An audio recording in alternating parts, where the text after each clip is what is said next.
Magandang araw sa inyong lahat. Okay. Ako ulit si JDB, ang inyong abang lingkod. Well, pag-usapan natin 'to, linawin natin ito. May uniteam pa ba? Okay. Sagutin ko na kayo ng diretso 'no. Straightforward, wala na pong uniteam.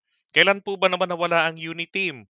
Well, nawala po ang uniteam pagkatapos po ng halalan. Sabihin na natin May 10. Bakit?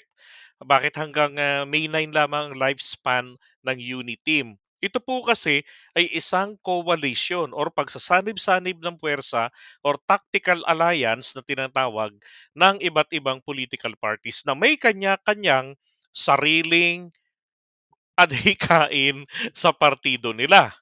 Okay.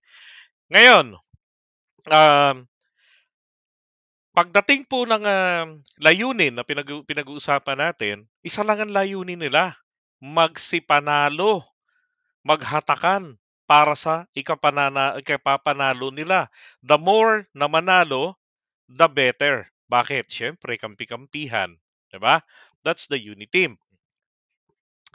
Ngayon, pagtapos ng halalan, kanya-kanya na po ng landas yang mga yan. Kaya nga, isa sa mga manifestation, yung itong kay Loren Legarda, 'di ba? Na hindi natin nakalain na in favor siya sa resumption ng peace talks with the NPA agad-agad.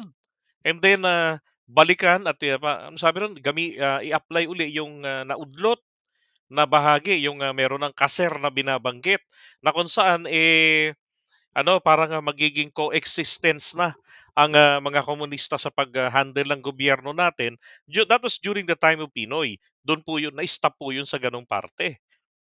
Oh, 'di ba? So, gaya ng sinasabi ko, yan po'y coalition, sanib puwersa sila for the time being na hanggang sila po ay magsipanalo. And after that, wala na po yan.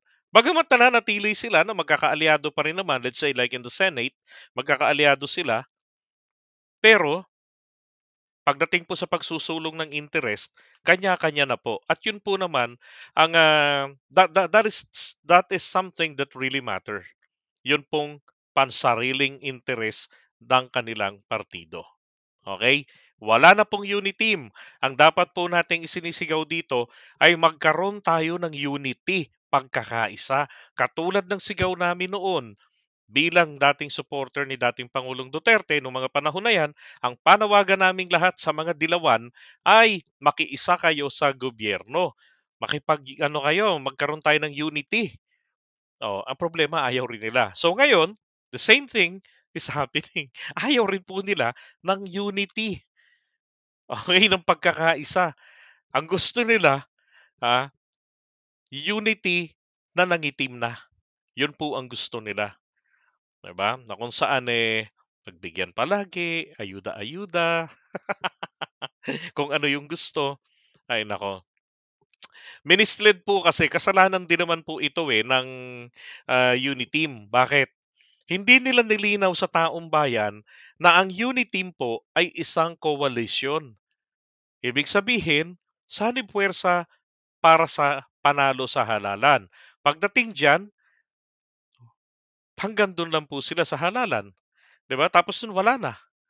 Oh. Okay. So sana po naging malinaw 'yan. Masakit man 'yan sa kalooban, pero talaga pong gano'n. Sa ika nga, ang gamot, mapait.